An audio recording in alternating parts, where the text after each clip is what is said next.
Hi Cancer! Welcome po sa ating channel. At ito ay inyong Daily Gabay Tarot reading for June 29, 2024. Please be reminded kung nakaresonate kayo, comment down. Kung hindi kayo nakaresonate, ibigay niyo po sa iba kasi general reading po ito. This is for you Cancer ngayong June 29, 2024.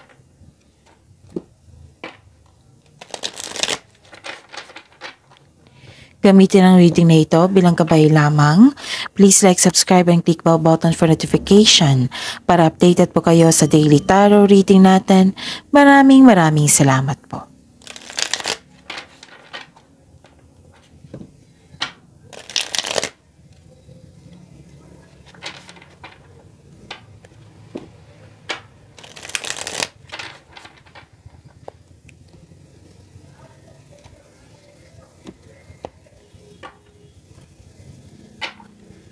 Spirit Guide, mga ganap po para kay Cancer.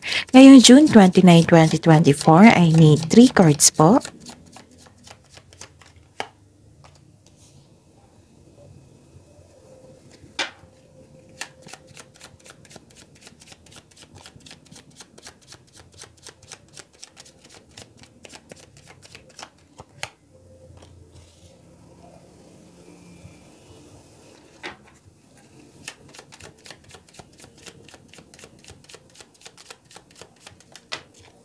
Kunin ko to.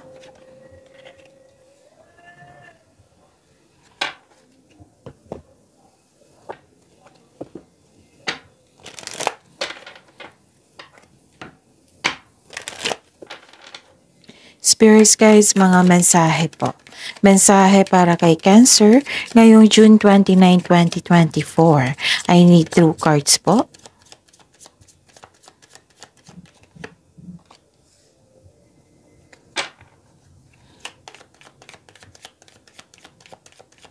Kung may narinig kayong ingay, may construction po sa kabilang bahay. Nag-music din sila. Hindi ko alam kung marinig nyo. Oo. So, pasensya na po sa ingay. Focus kayo sa akin para may makuha kayong mensahe.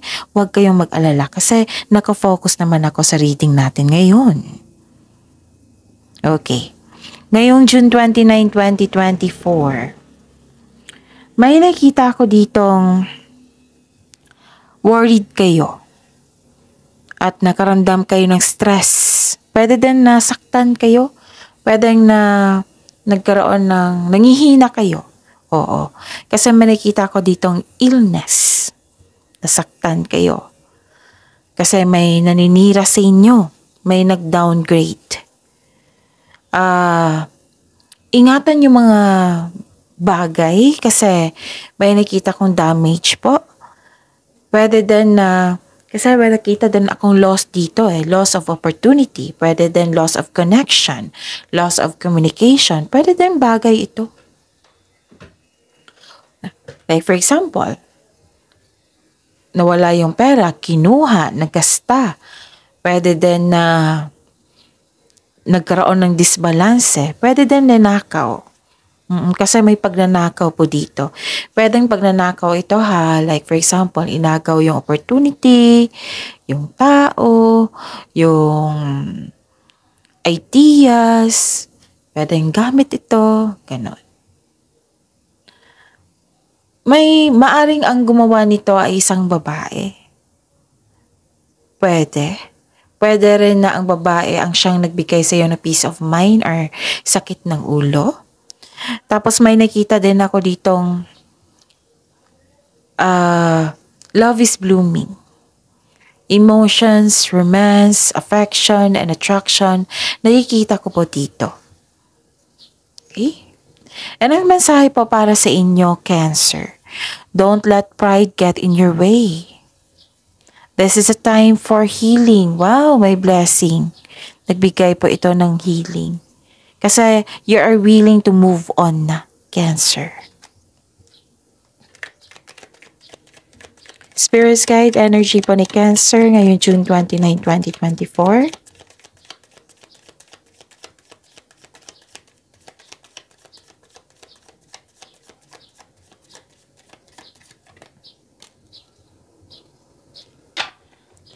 and the clarification.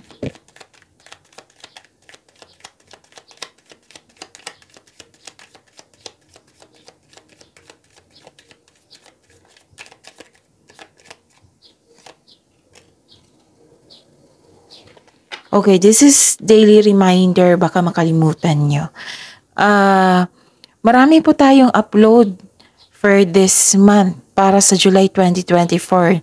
The other day, na-upload yung nakafocus sa career and money, July 2024. So, panoorin nyo. Meron din general. Na-upload din. Meron kayong individual video non Cancer. So, panoorin nyo po. Hanapin nyo po sa channel natin. May weekly, may monthly. At saka, kung napanood nyo ito ngayong June 28, like for example, June 28, napanood nyo ito, panoorin nyo po yung 27, 26, 25, 24. Kung may nakita kayo dito, kung may narinig kayong repeating message, meaning kailangan yung bigyan niya ng atensyon, solusyon at aksyon. Yun. Nais kong ipalam din sa mga suki ko dito na Cancer na palaging humihingi sa akin ng Monthly Gabay Tarot Reading. Nais kong ipalam sa inyo na open na po yung July 2024 niyo po na Monthly Gabay Tarot Reading. So, PM niyo po ako for schedule. At sa mga bago dito na gusto magpa-personal reading, comment down, link. So, comment niyo po ang link para mag-reply ako for instruction kung paano nyo ako makontak, okay? Cancer, maraming salamat po. Okay. May nakita ko ditong nagkaroon ng yung feeling emotionally drained.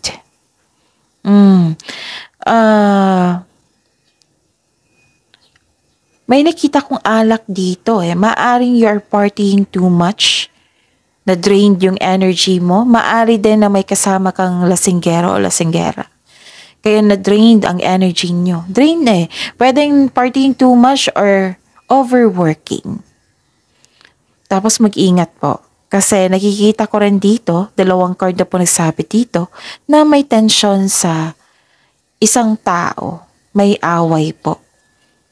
So, hindi nagkaroon ng mabuting connection, relationship. Dahil sa hindi pagkakaunawaan. Or may taong hindi maganda ang turing sa'yo. Okay? Nakikita ko dito may tension. Pwedeng nakipag-flirt, pwedeng nagkaroon ng affair, pwede din nagkaroon ng tension sa isang tao. So, mag-ingat po. Kasi ito yung mag-cause ng stress, nanghihina, worried, and allow your intuition to guide you to what feels true for you. Kasi yan yung magsasabi sa inyo na balik kayo dito, Cancer, kasi hindi kayo ganyan. Dito tayo sa mabuti. Cancer, may hindi totoo sa inyo. Itong taong ito, nagsisinungaling sa inyo, iwas kayo. Ganon. Example yan. So, kung hindi nyo alam kung paano mag-connect sa inyong intuition, then panoorin nyo yung May 17, 18, or 19 nyo. Diniscuss ko po doon. Basta ang sabi po ng card dito, know your worth, protect your inner peace. Pinakamahalaga sa lahat, inner peace. Iwas na lang. Kung nangyari na ito, accept and move forwards. Marami pa kayong gagawin sa career nyo at kaperahan. So, don't give up. Okay? And nakikita ko dito na nagkaroon ng concern sa isang tao na hindi marunong magpahalaga or hindi stable ang inyong emotion talaga ngayon. So, 3 card na nagsabi dito na hindi stable. Hindi talaga okay ang inyong emotion ngayon. May naramdaman kang takot or may naalinlangan ka. Actually, may nag-offer sa inyo dito ng leadership role. Kasi may naghihingi sa inyo ng guidance. Pero mag-ingat kayo sa communication mo sa ibang tao. Baka kasi nagkataon na sensitive itong taong ito. Baka yan yung dahilan nagkaroon ng tension. Or Kasi hindi maganda ang inyong mood ngayon or emotion, hindi balanse, nireject mo agad ang isang tao na gusto makipag-usap sa iyo.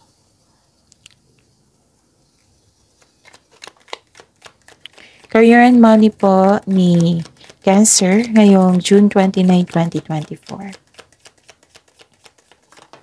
Kunin ko po ito.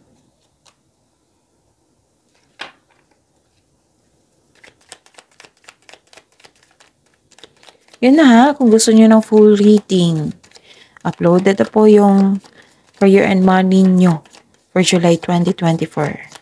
So, check nyo sa channel natin. Okay.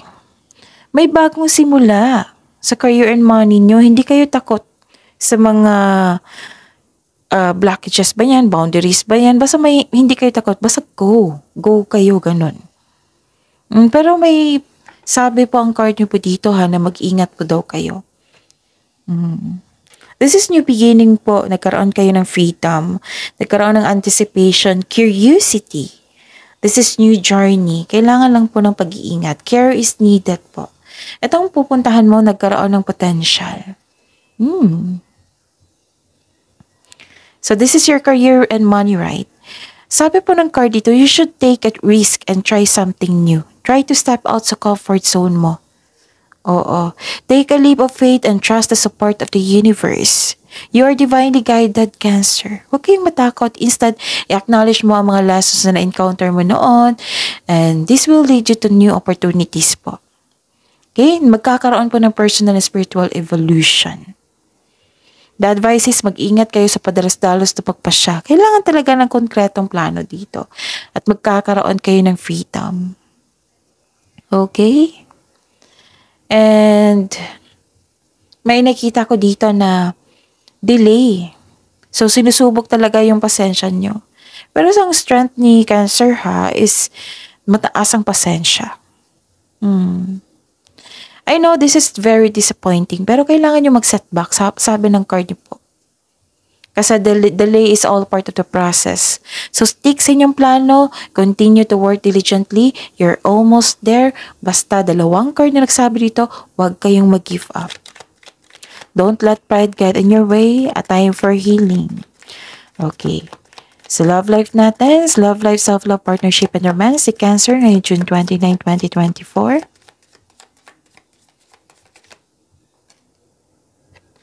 May lalabas dyan sa screen nyo ngayon. I-search nyo yan kasi full reading yan ng love reading nyo. Love life nyo. Single ka man, in relationship ka man, buhay mag-asawa, connection sa isang tao. Kung gusto nyo malaman yung kamusta ang feelings ng person mo ngayon, kung ano yung gusto niyang sasabihin sa iyo, kung ano yung next action niya, andun po.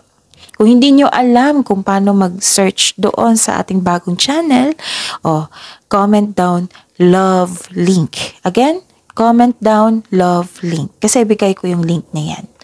Okay? So, yun. Let's proceed. May nakita ko ditong ang ganda nito eh. May wealth and generosity. May maging partner po kayo na financial stable na at sobrang generous na parating. Oo, para sa mga single. Pwede din ha, ang ideal type mo ito, pwede rin na person nyo ito. Na-reach na niya ang financial maturity. Ang ilan sa inyo dito sa mga single, gusto nyo munang magbili ng lupa, magpatayo ng bahay, bago bumuo ng pamilya, ganun. Naging wise kayo, nagkaroon ng sense of stability. May plano din kayong magbakasyon po. Or bumili ng regalo na makapag-pamper sa iyo. Kasi deserve mo ito, kasi may success, right? And ang ganda ng mensahe kasi, nagkaroon ng successful completion, you're reaping rewards. Nagkaroon ng recognition, success. May nag-celebrate dito ng monthsary or anniversary ngayon. Pwede din may ganap na graduation. Basta na may celebration po nagganap. So that is your reading. See you tomorrow, Cancer. Please like, subscribe, and click the button for notification para updated po kayo sa daily tarot reading natin. Maraming salamat po.